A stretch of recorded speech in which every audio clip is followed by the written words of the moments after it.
Good morning friends, welcome to the YouTube channel advocate Amit Kumar Gupta. अपने income tax के cases की series में आज जो केस मैं आप लोगों के सामने डिस्कस करूंगा उस केस का नाम है HR international versus principal commissioner of income tax. Friends, ये case 97 ITR tribunal page number 129 पे रिपोर्ट हुआ। अमृतसर ITAT ने डिसाइड किया और ये मैटर 19 मई 2022 को डिसाइड किया गया। फ्रेंड्स, केस के फैक्ट्स बहुत ही इंटरेस्टिंग है। इस केस के अंदर एक पार्टनरशिप फर्म है। पार्टनरशिप फर्म की जो पार्टनरशिप डीड है उसके अंदर ये लिखा हुआ है कि जितने भी पार्टनर्स हैं, इस फर्म के 3 पार्टनर्स हैं, उन 3 पार्टनर्स को मैक्सिमम 24 लाख रुपए सैलरी दी जा सकती है। कहने का मतलब है कि हर पार्टनर को 24 लाख रुपए तक सैलरी दी जा सकती है। एक्चुअल में पार्टनरशिप फर्म ने ड्यूरिंग द असेसमेंट ईयर, जिस साल की असेसमेंट हुई उसके अंदर पार्टनरशिप फर्म ने 12 लाख रुपए की सैलरी तीनों पार्टनर्स को पे करी। जब स्क्रूटनी असेसमेंट हो रही थी तो असेसिंग ऑफिसर ने देखा कि जो पार्टनरशिप डीड है उसके अंदर मैक्सिमम सैलरी एक पार्टनर की 24 लाख अलाउ है, subject to the book profit, जो सेक्शन 40 क्लॉज बी क्लॉज 5 है, उसके अंदर एक लिमिट्स दी गई है। उन लिमिट्स के अंदर यदि हमने सैलरी दी है पार्टनर्स को तो वो सैलरी का खर्चा जो है वो पार्टनरशिप फर्म के अंदर अलाउ होता है और पार्टनर्स के हाथ में वो as a business income taxable होता है। ये एक जनरल कंसेप्ट है। क्योंकि पार्टनरशिप डीड के अंदर मैक्सिमम 24 लाख रुपए तक सैलरी एक पार्टनर को अलाउ थी और हर पार्टनर को खाली 12 लाख रुपए सैलरी दी गई थी, इसलिए असेसिंग ऑफिसर को सैलरी अलाउ करने में कोई दिक्कत नहीं हुई और उन्होंने ये कहा कि ये सैलरी जो है वो as per the provisions of the income tax act है। लेकिन बाद में कमिश्नर साहब को ने सेक्शन 263 के अंदर इस ऑर्डर के रिवीजन की बात की और उन्होंने ये कहा कि क्योंकि पार्टनरशिप डीड के अंदर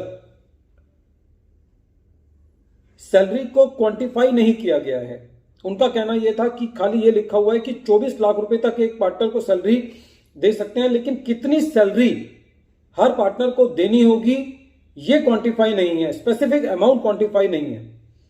तो इस पूरे जो केस का इशू है वो ये है कि क्या पार्टनरशिप डीड के अंदर ये लिखा जाना चाहिए हर साल कि इस पार्टनर को इतनी सैलरी देनी है। ये इस मैटर का मूट क्वेश्चन है। अब फ्रेंड्स बात करते हैं कि जो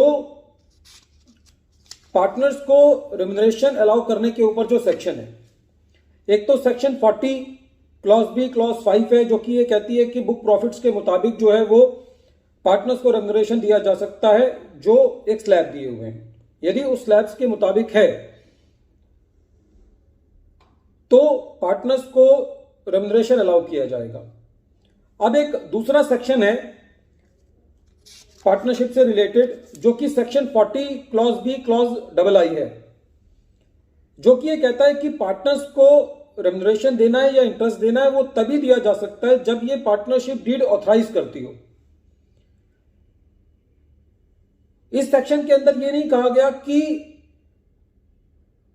जो पार्टनरशिप डीड है वो उस अमाउंट को क्वांटिफाई करे। सेक्शन ये नहीं कहता कि सैलरी क्वांटिफाई होनी चाहिए। सैलरी के क्वांटिफिकेशन की बात जो है वो सर्कुलर के अंदर है। अब मुद्दा ये उठता है कि यदि पार्टनरशिप डीड में खाली ये बात लिख दी गई है कि पार्टनर्स को 24 लाख रुपए तक ईच पार्टनर सैलरी दी जा सकती है subject to the book profits, तो क्या ये क्वांटिफिकेशन कहलाएगा या नहीं कहलाएगा? तो इस मुद्दे पर अमृतसर ITAT ने यह कहा कि यदि पार्टनरशिप डीड के अंदर यह बात लिखी हुई है कि 24 लाख रुपए तक हर पार्टनर को सैलरी देनी है subject to the limits of the book profits, then it will be deemed as quantification of the salary into the partnership deed. और इसलिए जो CIT साहब ने रिवीजन दी है वो वैलिड नहीं है।